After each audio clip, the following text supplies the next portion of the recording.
Hello friends, this is Preeti and welcome to let's learn maths. चलिए start करते हैं अपने आगे के क्वेश्चन। पिछली वीडियो में हमने एक्सरसाइज 5.2 के क्वेश्चन नंबर 5 तक के पार्ट किए थे। क्वेश्चन नंबर 5 तक के क्वेश्चन किए थे। अब हम इससे आगे क्वेश्चन नंबर 6 से आगे के क्वेश्चन करते हैं। 5 से आगे के क्वेश्चन करते हैं। Question number 6।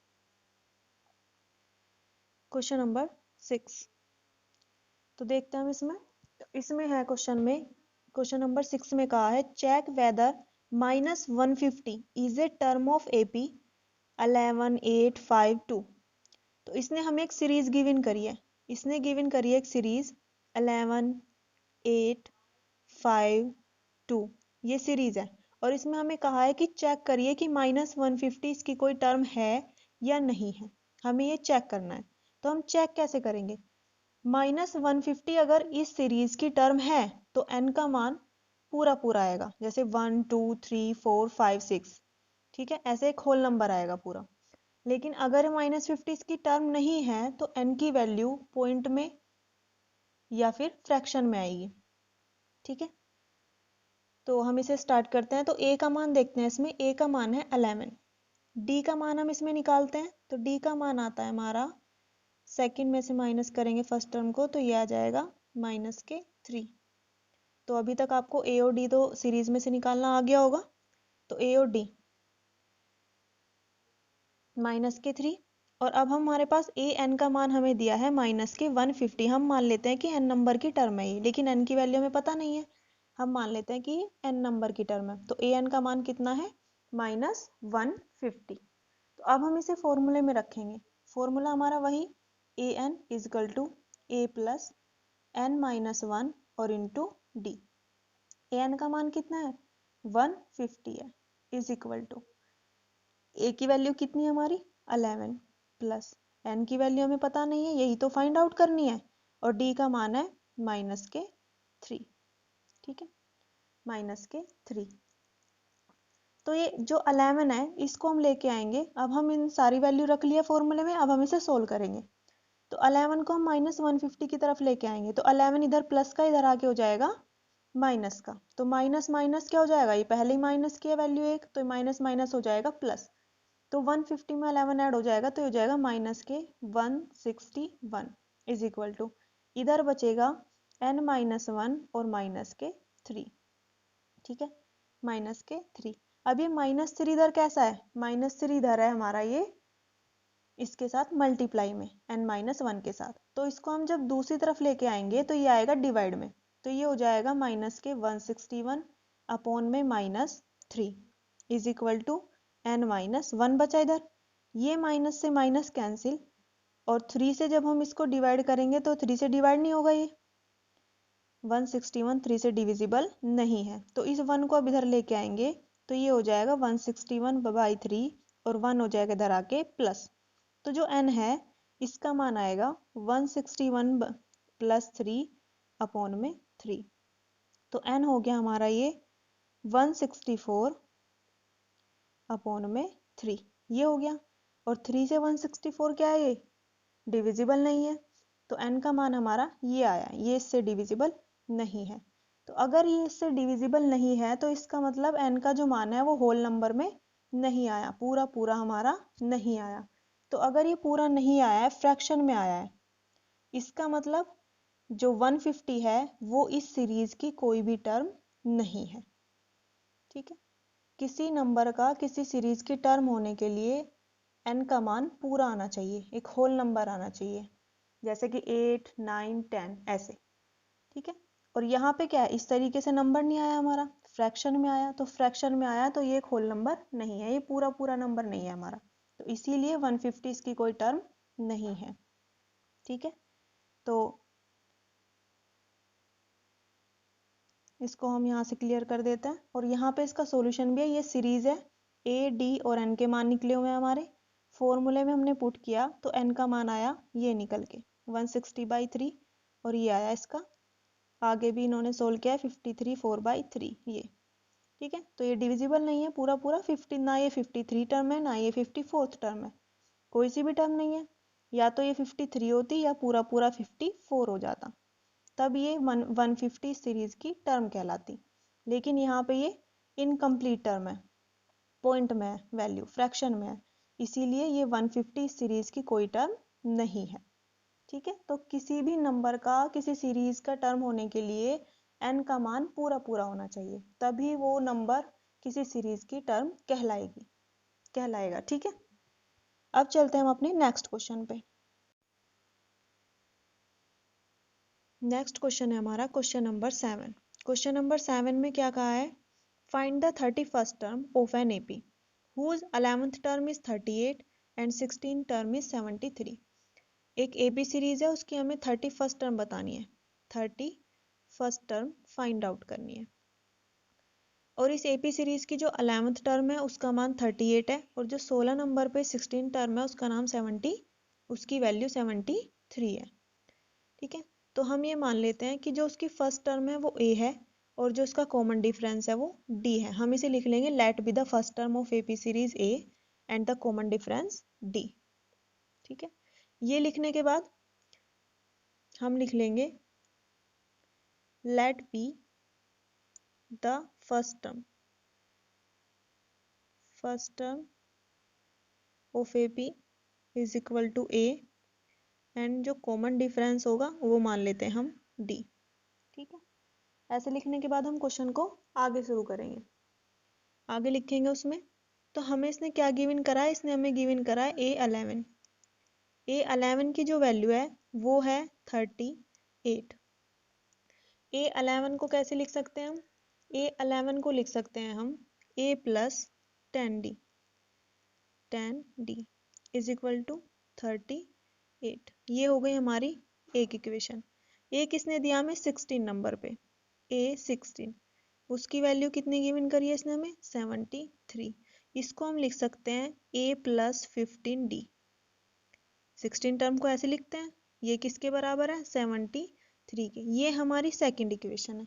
अब हम इन दोनों इक्वेशन को आपस में सोल्व करेंगे। सोल्व कैसे करेंगे, सोल्व करेंगे हम इनको, या तो आप सब्स्टिट्यूशन मेथड से कर सकते हैं, एक इक्वेशन से वैल्यू को निकाल के दूसरी इक्वेशन में पुट कर सकते हैं, या फिर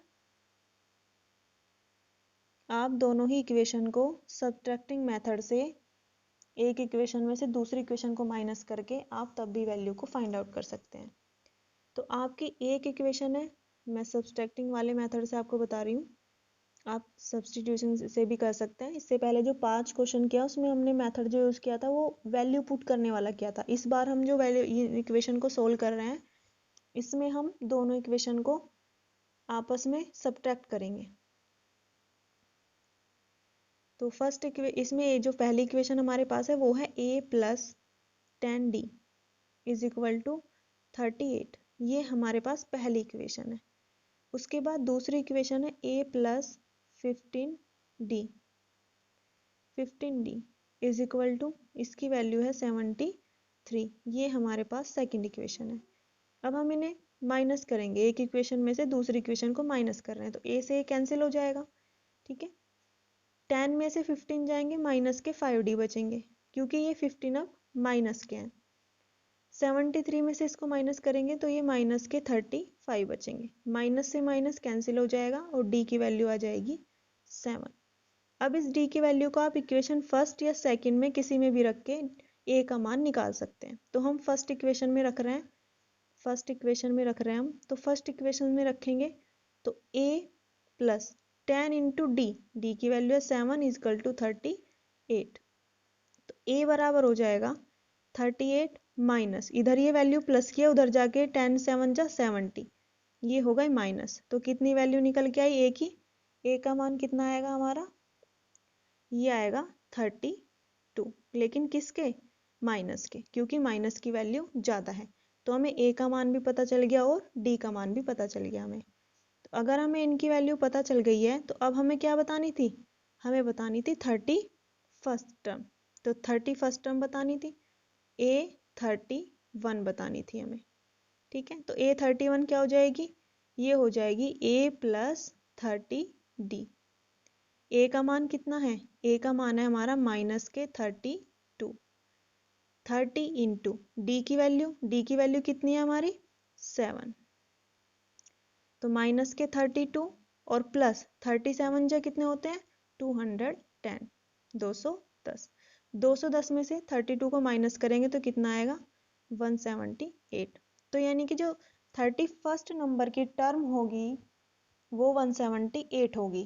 किस सीरीज की, किस एपी की, उस एपी की जिसमें 11th टर्म 38 है और 16 टर्म 73 है। ठीक है, तो इस तरीके से हम इनको निकाल सकते हैं। तो ऐसे क्वेश्चन में जिसमें हमें दो टर्म गिवन होती है तो हम उनसे दो इक्वेशन बना लेते हैं। इस तरीके से दो इक्वेशन बना लेते हैं और उन इक्वेशन को हम आपस में सोल्व कर लेते हैं। उससे हमें डी की और ए की वैल्यू पता चल जाती है। और जब हमें ए और डी की वैल्यू पता है तो हम किसी भी नंबर की टर्म को फाइंड आउट कर सकते हैं। ठीक है, आप चाहे तो किसी और नंबर की भी टर्म को फाइंड आउट इस सीरीज में कर सकते हैं। इसके बाद हम चलते हैं नेक्स्ट क्वेश्चन पे। Question number 8। क्वेश्चन नंबर 8 में क्या है, an AP consist of 50 terms. एक एपी में कितने टर्म्स है 50 टर्म्स है। एक एपी अपने अंदर 50 टर्म्स को कंसिस्ट करती है, यानी कि एन की वैल्यू हमें इसने कितनी दी है 50 दी है। Of which third term is 12, जिसकी जो थर्ड नंबर की टर्म है वो कितनी है 12 है। ठीक, या आप इसको कैसे लिख सकते हैं a plus 2d is equal to 12 भी लिख सकते हैं। ये आपकी एक इक्वेशन आपको मिल जाएगी।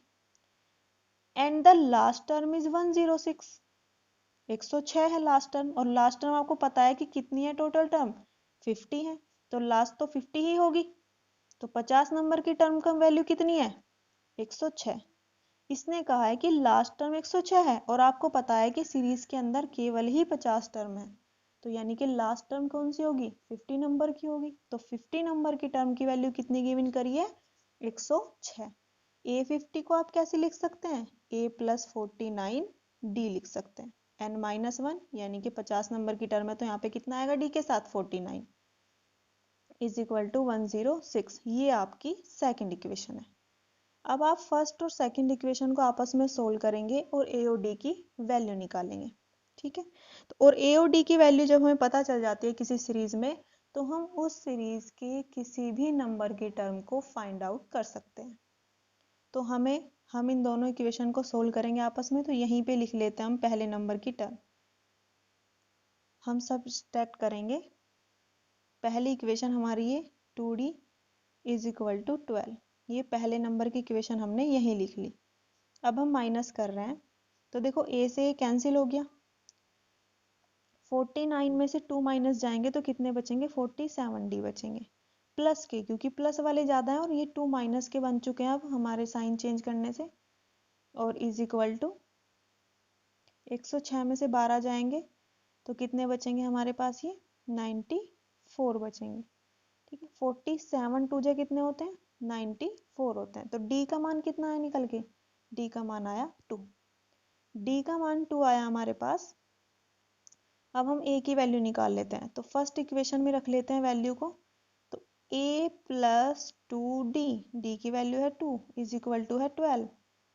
तो a बराबर हमारा 12 और ये 2 2 जा 4 इधर आके माइनस के हो जाएंगे तो a की वैल्यू आ गई हमारी 8। तो a का मान भी पता चल गया हमें और d का मान भी, दोनों वैल्यू हमारे पास है। तो अब हम किसी भी नंबर की टर्म को फाइंड आउट कर सकते हैं। ठीक है, तो इसने हमसे पूछा है फाइंड द 29th टर्म, हमें 29 नंबर की टर्म बतानी है। हमें a29 बताना है, तो a29 क्या होगा a प्लस 28d। a की वैल्यू कितनी है 8 प्लस 28 इंटू डी का मान कितना है हमारे पास 2। तो 28 टू जे कितने होते हैं 28 टू जे कितने होते हैं 56, और 56 में 8 ऐड करेंगे तो कितना आएगा 64 आएगा। तो जो 29 नंबर की टर्म होगी उसकी वैल्यू होगी 64। ठीक है, तो हम इस तरीके से 29 नंबर की टर्म को फाइंड आउट कर लेते हैं। तो मैं एक बार फिर से बता देती हूँ कि इस तरह के क्वेश्चन में हमें 2 टर्म्स की वैल्यू गिवन होती है और उन 2 टर्म्स की वैल्यू से हम nth टर्म का फॉर्मूला लगा के दो इक्वेशन बनाते हैं और उन दोनों इक्वेशन को सोल्व करके हमें a की और d की वैल्यू पता चल जाती है। और अगर हमें किसी सीरीज में a और d की वैल्यू पता है तो हम उस सीरीज में किसी भी नंबर की टर्म को फाइंड आउट कर सकते हैं। तो इसी तरीके से हमने इस क्वेश्चन में किया कि हमें इसमें थर्ड नंबर और 50 नंबर की टर्म की वैल्यू पता थी, तो हमने उसी से ही nth टर्म का फॉर्मूला लगा के दो इक्वेशन बनाई और उनसे हमने a और d की वैल्यू को फाइंड आउट किया। और जब हमें a और d की वैल्यू मिल गई तो हमने उससे 29 नंबर की टर्म को निकाल लिया। हम चाहें तो किसी और नंबर की टर्म को भी फाइंड आउट कर सकते हैं। अगर ये हमसे 29 के अलावा किसी और नंबर की टर्म को ही पूछना चाहे तो हम a और d से उनको भी निकाल सकते हैं। ठीक है, यहाँ पे सॉल्यूशन भी लिखा गया है, आप इसमें भी देख सकते हैं। ठीक है, चलते हैं अपने नेक्स्ट क्वेश्चन पे। Question number 9। 9 में क्या कहा है, if the third and the ninth term of an AP are 4 and minus के 8 रेस्पेक्टिवली।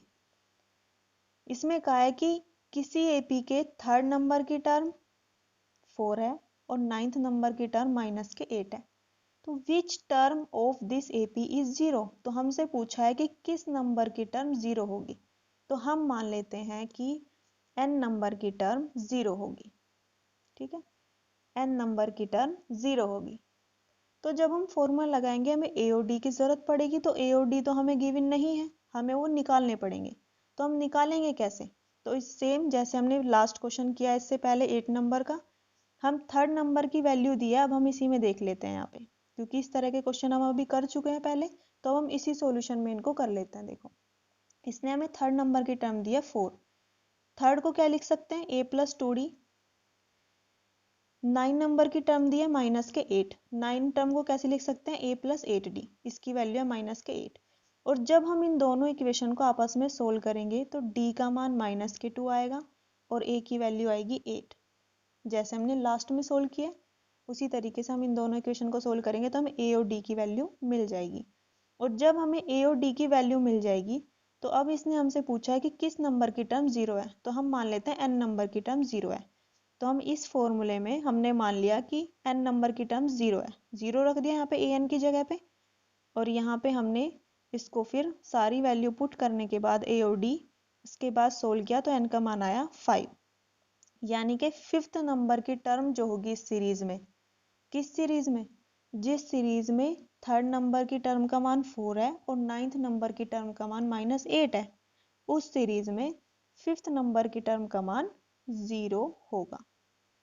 ठीक है, इसी सीरीज की तो बात की है। तो इस सीरीज में जो 0 है वो कौन से नंबर की टर्म है, 5वें नंबर की। ठीक है, अब आप इसको करके देखिएगा खुद से भी। इसके बाद हम चलते हैं नेक्स्ट क्वेश्चन पे। नेक्स्ट क्वेश्चन है हमारा क्वेश्चन नंबर 10। इसमें क्या है, the seventh term of an AP exceeds its 10th term by 7। ठीक है, इसमें इसने थोड़ा सा डिफरेंस करके दिया है, हमें बस क्वेश्चन को पढ़ना है और इसमें कुछ भी अलग नहीं है, सेम जैसे हमने पहले क्वेश्चन किया उसी की तरह है ये भी। ठीक है, कुछ भी इसमें एक्स्ट्रा नहीं है, बस थोड़ा सा देखना है हमें कि इसने क्या कहा है कि the seventh term of an AP, किसी सीरीज की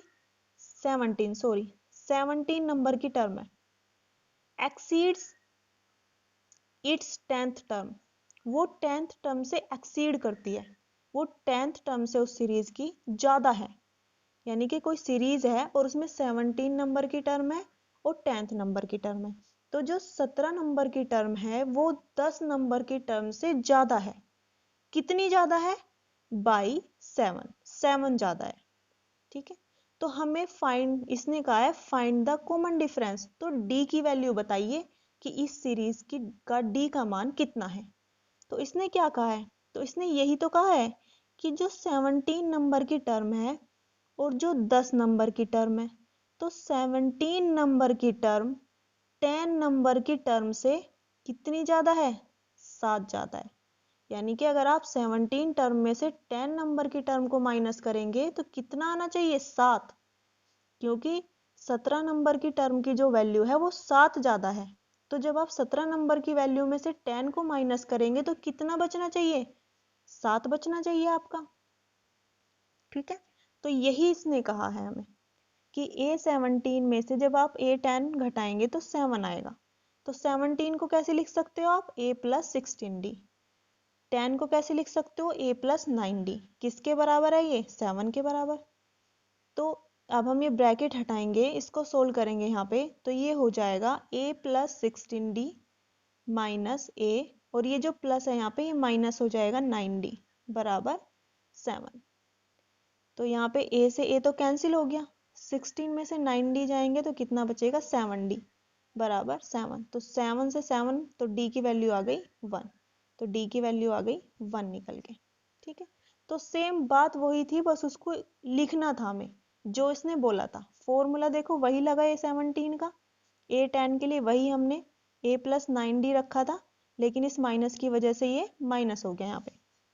ठीक है, तो इसने यही तो कहा था, एक बार और बताती हूँ, इसने ये कहा है कि जो 17 नंबर की टर्म है वो A10 से कितनी ज्यादा है, 7 ज्यादा है। तो 7 ज्यादा है तो इसका मतलब 17 टर्म में 17 वाली टर्म ज्यादा है ना 7, तो 17 वाली टर्म में से 10 को घटाएंगे तो 7 बचेगा। ठीक है, और फिर हमने इसमें 17 को खोल के लिख दिया a प्लस 16d और A10 को लिख दिया a प्लस 9d और सोल्व कर दिया इसे, तो आंसर आ गया निकल के हमारा d का। ठीक है, तो अब आप इसको खुद से करिएगा। हम चलते हैं नेक्स्ट पे, क्वेश्चन नंबर 11। तो क्वेश्चन नंबर 11 क्या है, पढ़ते हैं। Which term of the AP, AP क्या है, एपी सीरीज ये है 3, 15, 27, 39 एंड सो ऑन, कंटिन्यू आगे, इनफाइनाइट एपी है ये। Will be 132 more than it's 54 term. इसने कहा है कि कौन से नंबर की टर्म, विच टर्म पूछा है ना, इस सीरीज के लिए पूछा है कि कौन से नंबर की टर्म जो है विल बी मोर 132 ज्यादा होगी देन इट्स 54 टर्म। इसने कहा है, हम मान लेते हैं कि n नंबर की टर्म है वो जो 132 ज्यादा है। हम ये मान लेते हैं कि n नंबर की टर्म है वो जो 132 ज्यादा है, किससे, 54 नंबर की टर्म से। यानी कि जब आप इसमें से 54 घटाएंगे तो आपका 132 आएगा। मान लेते हैं n नंबर की टर्म है वो, हमें नहीं पता किस नंबर की है, उसमें से जब आप A54 नंबर की टर्म घटाएंगे तो 132 आएगा, ये मान लिया हमने। ठीक है, तो हम क्या करेंगे अब इसमें, an को क्या लिख सकते हैं, a plus n minus 1 into D, इसको तो हम ऐसे ही लिखेंगे। अब इसमें से माइनस करेंगे A54 को, तो A54 को क्या लिख सकते हैं, a प्लस 53 डी लिख सकते हैं, और ये किसके बराबर है, ये है 132 के बराबर। ठीक है, इसमें से हमने ये माइनस कर दी 54 नंबर की टर्म, जैसे पिछले वाले क्वेश्चन में लिखा था सेम ऐसे ही। ठीक है, अब यहाँ पे a और d के मान अननोन है, अगर हम a और d की वैल्यू रख दे तो केवल इसमें n बचेगा और n का मान निकल के इसको सोल्व करने पे आ जाएगा। तो हम a और d के मान कहाँ से लाएं, देखो सीरीज गिवन करी है हमें इसने, तो सीरीज में हम देखते हैं कि a की वैल्यू है 3 और d की वैल्यू क्या होगी 15 माइनस 3 यानी कि 12, उसको हम पुट कर देंगे तो ये हमारा इससे n का, जब हम इसमें a और d के मान रख देंगे तो n का मान निकल के आ जाएगा। ठीक है, अब हम इसमें ही देख लेते हैं इस क्वेश्चन को, अब आप खुद से करिएगा। लास्ट क्वेश्चन की तरह आप इसको रख सकते हैं इस तरीके से करके कि an minus A54 is equal to 132, और अब an की जगह रखेंगे फॉर्मूला खोल के, A54 की जगह रखेंगे a प्लस 53d और इजिकल टू में 132, और a और d के वैल्यू रखेंगे हम यहाँ से, और हम उस इक्वेशन को हम सोल्व कर देंगे तो उससे हमारे n का मान फाइंड आउट हो जाएगा। ठीक है, तो देखो ये हमारी वैल्यूज हमने यहाँ सीरीज से निकाल ली, tn का मान ये होता है, और T54 यानी कि A54 की वैल्यू इसने निकाल ली, यहाँ पे सोल्व कर लिया अलग से रख के। आप लास्ट क्वेश्चन की तरह इक्वेशन में रख के भी निकाल सकते हैं या फिर अलग से रख के भी निकाल सकते हैं, जैसे इसने T54 अलग कैलकुलेशन करके पहले ही रख लिया है। ठीक है, और अब यहाँ इसने रखी है इक्वेशन, ये वाली इक्वेशन है जो यहाँ पे रखी हुई है, ये देखो A54 को जब इधर ले जाएंगे तो 132 के साथ क्या हो जाएगा, ऐड हो जाएगा, तो इसने ऐड करके लिखा हुआ है यहाँ पे। हमने इस तरीके से लिखा है और इसने इस तरीके से लिखा है, ये एक ही है दोनों, आप ऐसे लिखें या ऐसे लिखें। ठीक है, अगर आप 54 को इधर ले जाएंगे तो ये वाली फॉर्म आ जाएगी निकल के।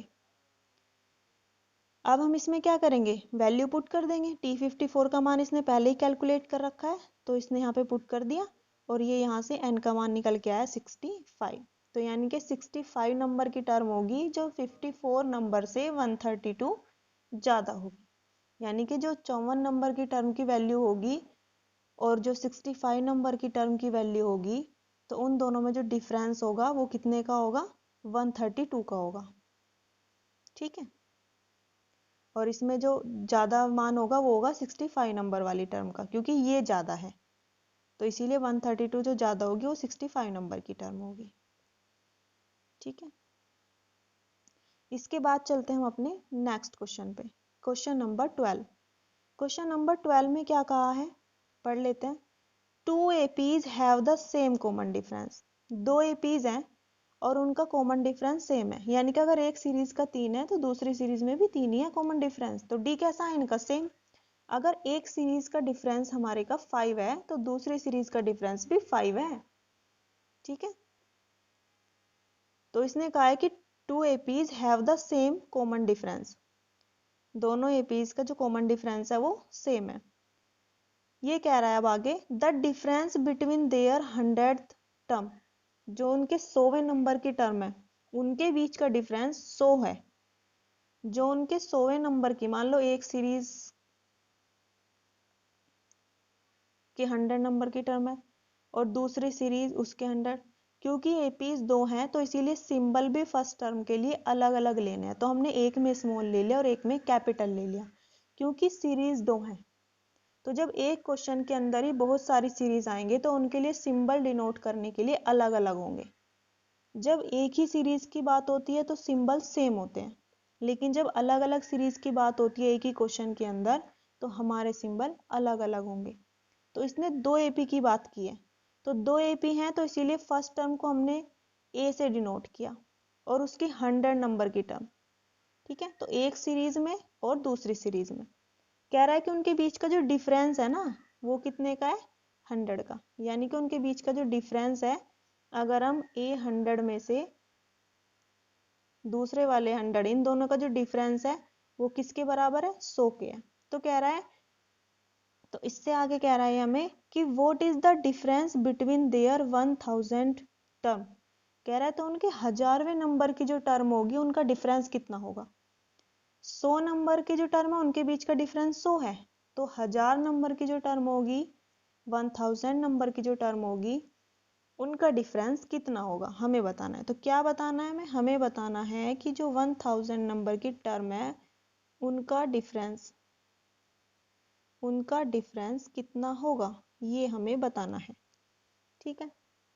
तो दो एपी हैं लेकिन इनका डिफरेंस सेम है, इसमें भी डी है और इसमें भी डी है। जब डिफरेंस सेम है तो सिंबल एक आएगा, क्योंकि इसने खुद कहा है कि इन दोनों एपीज का डिफरेंस सेम है। तो सेम है तो इनके लिए सिंबल एक ही यूज होगा, अलग अलग नहीं करेंगे, क्योंकि इसने खुद से बोला है डिफरेंस सेम है तो सिंबल भी सेम लेंगे। अगर इसने नहीं बोला होता सेम तब हम सिंबल भी इनके अलग अलग रिप्रेजेंट करते। तो अब हमसे इसने ये पूछा है कि 1000 नंबर की टर्म का डिफरेंस बताइए इनकी। ठीक है। तो इसने हमें गिवन क्या किया है? इसने हमें गिवन किया है केवल 100 नंबर की टर्म का डिफरेंस, तो हम उसी को यूज करेंगे निकालने के लिए। तो हम इसी में देख लेते हैं क्वेश्चन में, आप चाहें तो हम इसी में देख लेते हैं क्वेश्चन में। ये 1000 नंबर की टर्म है, हम कर लेते हैं इसको थोड़ा सा जूम जूम कर लेते हैं इसमें। जो इसने हमें क्वेश्चन के अंदर दिया है 100 नंबर की टर्म का डिफरेंस, हम उसी का यूज करेंगे। ठीक है। तो इसने हमें दिया है ये, एक सेकेंड, इसने हमें दिया है ये ए 100 का डिफरेंस। तो 100 नंबर की टर्म का डिफरेंस है 100 ही है, तो ए 100 को हम कैसे लिख सकते हैं? ए प्लस 99 डी। दूसरे को भी लिख लेंगे हम ए प्लस 99 डी। लेकिन ये माइनस का है, क्यों? क्योंकि देखो इससे पहले माइनस लगा है, इसीलिए जब हम ब्रैकेट ओपन करेंगे तो ये माइनस हो जाए। कैसे? देखो ये लिखा है ए 100 माइनस ये ए 100 और इनका डिफरेंस दिया है हमें 100 करके। ठीक। तो हम इस 100 को लिखेंगे ए प्लस 99 डी माइनस इसको लिखेंगे ए प्लस 99 डी। ठीक है। और ये बराबर किसके है? ये हम 100 के, इसके बराबर है ये। तो ये तो ठीक है, ए प्लस 99 डी, ये तो ऐसे ही रहेगा। लेकिन जब ये ब्रैकेट हटाएंगे तो ये माइनस जो है इसका सिंबल चेंज कर देगा। ये हो जाएगा माइनस के 99d बराबर 100 के, और a से ये क्या हो जाएगा, कैंसिल। ठीक है, सॉरी ये कैंसिल नहीं होगा, एक सेकेंड वेट, ये क्या है, ये दोनों अलग अलग है, ये कैंसिल कैसे हो सकते हैं, ये तो अलग अलग है ना। 99d और 99d ये सेम है तो ये कट जाएंगे, ये प्लस का ये माइनस का, क्या बचेगा, a माइनस ए बराबर 100 के, ये बचा, यानी कि उनकी फर्स्ट टर्म का डिफरेंस ये बच गया। तो वो यहाँ पे है, तो ये यहाँ पे इनका डिफरेंस है 100, और जब हम इनको लिखेंगे ऐसे तो ये आ जाएगा a minus A equal to 100। ठीक है, तो अब हम इनके 1000 टर्म के बीच का मान देखते हैं। तो यहाँ पे इसको कैसे लिखेंगे हम, ये जो a 1000 टर्म होगी उसमें से हम माइनस करेंगे दूसरी सीरीज के 1000 टर्म को, तो क्या हो जाएगा, ये इसको लिख सकते हैं हम a प्लस 99d लिख सकते हैं माइनस। इसी तरीके से जब इसको लिखेंगे हम तो ये हो जाएगा a, और ये जो प्लस होगा ये इस माइनस की वजह से माइनस हो जाएगा, 99 ये हो जाएगा a प्लस 999d।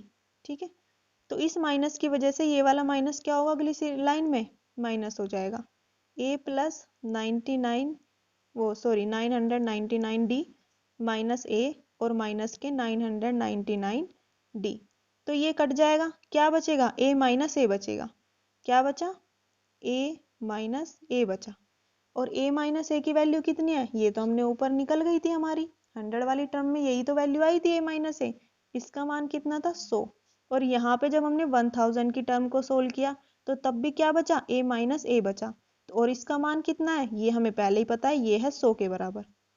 यानी कि जितना डिफरेंस उनकी 100 टर्म के बीच में था उतना ही डिफरेंस उनकी 1000 टर्म के बीच में होगा। ठीक है, ऐसा नहीं है कि किसी ने कहा कि 100वें नंबर की टर्म है उनका डिफरेंस 100 है तो 1000वें नंबर की टर्म का बताइए, तो क्या कहें एकदम से कि उसका 1000 हो जाएगा फिर, तो ऐसा नहीं है। जितना डिफरेंस दो एपी के बीच में एक बार है, अब उसकी आगे की किसी भी नंबर की टर्म को आप चेक करें या पीछे की किसी भी नंबर को आप चेक करें, उनका डिफरेंस वही रहेगा जो एक बार में उनका रहा। जैसे इसमें 100वें नंबर की टर्म का डिफरेंस 100 था, तो अब वो 1000 नंबर की टर्म निकाले, 50 नंबर की टर्म निकालें, 200 नंबर की टर्म निकाले, उनका डिफरेंस 100 ही रहेगा। क्यों, क्योंकि उनका डी सेम है, तो डी वाली जो वैल्यू होंगी वो बार बार कट जाएंगी, बचेगा क्या, केवल फर्स्ट टर्म का डिफरेंस, और फर्स्ट टर्म का डिफरेंस तो वही रहना है जो एक बार है। तो इसीलिए आप किसी भी नंबर की टर्म का डिफरेंस निकालें तो वो सेम रहेगा, उतना ही रहेगा जितना उनके फर्स्ट टर्म के बीच का डिफरेंस होगा। ठीक है, तो ऐसी दो सीरीज, दो एपीज जिनका कॉमन डिफरेंस सेम है, उनमें आप किसी भी नंबर की टर्म का डिफरेंस निकालिए दोनों एपीज के अंदर। जैसे इसी क्वेश्चन में एक नंबर के 100 थी और दूसरी के भी 100 टर्म थी, तो ऐसे एक ही नंबर की टर्म का डिफरेंस आप निकालेंगे दो सीरीज में, तो डिफरेंस उनका वही आएगा जो उन सीरीज के फर्स्ट नंबर का डिफरेंस होगा, चाहे आप किसी भी नंबर की टर्म को फाइंड आउट करें।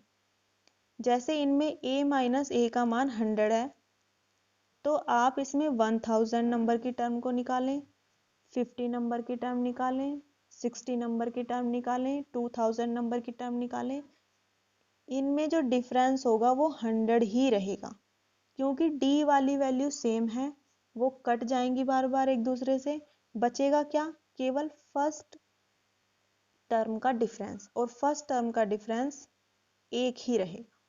ठीक है, अब हम चलते हैं नेक्स्ट क्वेश्चन पे।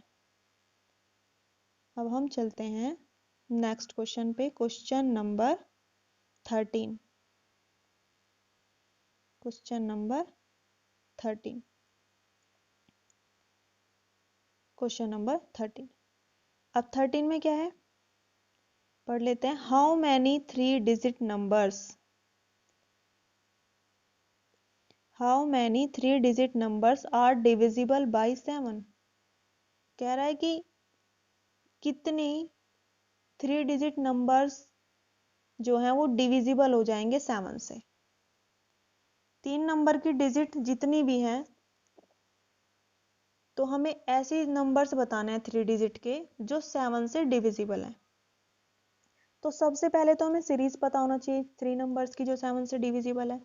तो स्टार्ट कहाँ से होती है? तो जब ये इस तरीके से हमें क्वेश्चन देगा, इस तरीके से हमसे ऐसे डिजिट दे दे कि 3 डिजिट, 2 डिजिट, 4 डिजिट, 5 डिजिट और डिविजिबल बता दे एक नंबर से, जैसे इसमें बता दिया है 7 से। ठीक है, तो हम सबसे पहले उसकी सीरीज लिखेंगे। सबसे पहले हम उसकी सीरीज लिखेंगे। तो 3 नंबर की डिजिट लिखनी है और सीरीज कैसी लिखेंगे? जो 7 से डिविजिबल हो। तो 3 नंबर कहाँ से स्टार्ट होता है? 100 से। तो 100 तो 7 से डिविजिबल नहीं है, तो हम चेक करेंगे कि 3 डिजिट की सबसे पहली नंबर कौन सी है जो 7 से डिविजिबल हो। तो जब हम चेक करेंगे तो 101 भी 3 डिजिट 100 से स्टार्ट हो जाता है। अब 100 से आगे चेक करेंगे 100, 100, 1, 2, 3, 4, 5। तो सबसे पहला नंबर जो डिविजिबल है वो क्या है? 105 है। ठीक है, फिर नेक्स्ट नंबर जो डिविजिबल है वो 112 है। इस तरीके से चेक करते हुए जाएंगे। और लास्ट कहाँ होगा 3 नंबर डिजिट का? लास्ट होता है 999 पे। इसके बाद जो 1000 आता है उसमें 4 डिजिट आ जाती हैं। जो 1000 होता है उसमें 4 डिजिट आ जाती हैं। तो इसीलिए हमारे जो लास्ट नंबर होगा 3 डिजिट का वो होगा 999। तो अब हम देखते हैं कि लास्ट नंबर कौन सा है जो 7 से डिविजिबल है। तो 99 तो नहीं है, ये 999 तो 7 से डिविजिबल नहीं है। तो लास्ट नंबर जो डिविजिबल होगा 7 से वो कितना होगा? वो होगा 994। तो इस सीरीज में 105 से स्टार्ट होगी 3 नंबर की और लास्ट कहाँ पे होगी? 994 पे। तो ये सीरीज जो हमने लिखी है ये ऐसी सीरीज है जो हमारी 7 से डिविजिबल है। तो ये हमने खुद से लिखी है। और किस बेस पे लिखी है? जो इसने कहा था। इसने कहा है ना 3 डिजिट नंबर होने चाहिए, तो ये 3 डिजिट नंबर है सारी। ये जो सीरीज है वो 3 डिजिट नंबर की है। और कैसी सीरीज होनी चाहिए? जो 7 से डिविजिबल हो। तो 7 से डिविजिबल हमारी 3 डिजिट वैल्यू यहाँ से होती है और लास्ट जो 3 डिजिट वैल्यू 7 से डिविजिबल है वो 994 है, 994। ठीक है, तो हमारी सीरीज हमें मिल गई। जो क्वेश्चन में इसने बोला था उसके बेस पे ये हमारी सीरीज है। अब इस सीरीज में हम ए निकाल लेते हैं कितना है। तो ए है हमारा 105। ठीक है, पहले नंबर की टर्म। डी निकाल लेते हैं। डी हमारा है 7। आप माइनस करके भी चेक कर सकते हैं और हमें यहाँ भी पता है कि 7 से डिविजिबल होना है। तो सेकंड टर्म जब आई होगी फर्स्ट के बाद तो 7 ऐड होके आई होगी। और आप चाहें तो a2 माइनस a1 कर सकते हैं, 7 आ जाएगा। इसमें हमें लास्ट टर्म भी पता है, an जिसे बोलते हैं। an कितनी है? 994 है। इसने हमसे क्या पूछा है? हाउ मैनी, यानी कि n का मान पूछा है इसने हमसे कि 3 डिजिट नंबर में ऐसे कितने नंबर आएंगे जो 7 से डिविजिबल होंगे। तो n पूछा है इसने। तो अब इस सीरीज में हम ऐसे काउंट नहीं करेंगे कि 105, 112 और इसके बाद हमारी 119। तो ऐसे काउंट नहीं करेंगे कि एक डिजिट दो हो गई, 3 हो गई, 4 हो गई। हम क्या करेंगे? सीरीज का यूज करके फॉर्मूला लगाएंगे और इससे n का आंसर निकाल देंगे। तो अब हम इसमें हमारे पास a का मान है, d का मान है, लास्ट टर्म an का मान है। हम फॉर्मूला लगाएंगे और उसमें वैल्यू को रख देंगे। तो देखो यहाँ पे, यहीं पे देख लेते हैं हम। इसमें ये हमारा फॉर्मूला था, इसमें हमने सारी वैल्यूज पुट कर दी। पुट करने के बाद जब सोल्व किया तो हमारा n का मान आया 128। तो यानी कि 105 से लेके 994, 994 तक हमारी 128 ऐसे नंबर हैं जो 7 से डिविजिबल होंगे। यही इसने हमसे पूछा था कि 3 डिजिट के कितने नंबर हैं जो 7 से डिविजिबल होंगे। तो कितने नंबर है? 128। ठीक है, अब इसके बाद चलते हैं हम अपने नेक्स्ट क्वेश्चन पे। Question number 14। क्वेश्चन नंबर 14 पे। तो क्वेश्चन नंबर 14 में क्या कहा है? How many multiples of 4। क्या पूछा है? हाउ मैनी मल्टीपल्स, n का मान पूछा है। ठीक है, हाउ मैनी मल्टीपल्स ऑफ 4, 4 के कितने मल्टीपल लाई बिटवीन 10 एंड 250। 10 और 250 के बीच में चार चार फोर के कितने मल्टीपल आएंगे? ठीक है, तो 4 के मल्टीपल है 10 और 250 के बीच में, तो सीरीज ये नहीं है हमारी, 10 से स्टार्ट नहीं है, क्योंकि 10 4 का मल्टीपल नहीं है। इसने बिटवीन की बात की है, 10 एंड 250 के बिटवीन की बात की है। 10 और 250 उसमें काउंट नहीं होंगे। अगर ये 10 से बोलता, फ्रॉम 10 टू 250 बोलता, तो तब हम 10 से स्टार्ट करते। ठीक है, और वैसे भी ये 4 से डिविजिबल नहीं है, तो ये तब भी काउंट नहीं होता, तो ये बोलेगा क्यों? तो हम आते हैं अपने क्वेश्चन पे। तो इसने बात की बिटवीन की, 10 एंड 250 की। तो बिटवीन का मतलब इनके बीच में है, इनसे नहीं है, ये काउंट नहीं किए जाएंगे। तो 10 से आगे हम चलते हैं, जो 4 से डिविजिबल है, तो पहला नंबर हमारा आता है 12, उसके बाद आता है 16, और इस तरीके से 250 से पहले हमारा आता है 248। तो हमने 10 से 250 के बीच में एक सीरीज बना ली जो 4 से डिविजिबल है। ठीक है, अब इसमें हम a का मान देखते हैं। सीरीज में क्या है, a का मान है 12, d का मान देखते हैं, तो d का मान 4 होगा, क्योंकि 4 के मल्टीपल है, तो नेक्स्ट टर्म जो आएगी वो 4 ऐड करने के बाद आएगी, और आप चाहें तो माइनस भी कर सकते हैं कंसेक्यूटिव टर्म में। an या जिसे l बोलते हैं, उसका मान है 248। ठीक है, लास्ट टर्म 248। तो हमें a का, d का और an का मान पता है, केवल एक वैल्यू नहीं पता है n, वही हमें फाइंड आउट करनी है। तो इसको हम फॉर्मूले में रखेंगे, सारी वैल्यू हमारे पास है, केवल एक वैल्यू मिसिंग है। फॉर्मूले में रखने से हम जब इसे सोल्व करेंगे तो n का मान हमें मिल जाएगा। तो हम इसी में देख लेते हैं सॉल्यूशन में, इसको थोड़ा जूम कर लेते हैं। ये है हमारा क्वेश्चन, और इसमें हम देख लेते हैं। तो हमने सीरीज बना ली, तो सीरीज 10 to 50 के बीच में ये है, 12 से स्टार्ट होकर 248 तक। a का, d का और an का मान हमारे पास है सीरीज से। फॉर्मूला ये है, इसमें हमने सारी वैल्यू रख दी, an की, a की और d की। इसमें केवल अब n मिसिंग है, n अननोन है, तो हम n को फाइंड आउट कर लेंगे। कैसे? इसको सोल्व करके। तो जब हम इसको सोल्व करेंगे तो n का मान आ जाएगा 60। ठीक है, तो n का मान 60 आया, इसका मतलब 10 और 250 के बीच में, 10 और 250 के बीच में 4 के जो मल्टीपल्स होंगे, ऐसे नंबर कितने होंगे? 60 होंगे। ठीक है, तो इससे ये पता चल रहा है। तो आपको कुछ समझ में थोड़ा बहुत इससे आया हो, कोशिश की आपको थोड़ा सा समझाने की। तो अगर आपको थोड़ा बहुत भी इसमें समझ में आया, तो आप इस क्वेश्चन को अपने आप से, इन क्वेश्चन को अपने आप से करके देखिएगा, जितने क्वेश्चन इसमें किए गए हैं 6 से लेके 14 तक। ठीक है, 14 से आगे के जो क्वेश्चन है वो हम नेक्स्ट वीडियो में कवर करेंगे। तो हम अपनी वीडियो को यहीं पे स्टॉप करते हैं। Okay, thank you, bye bye.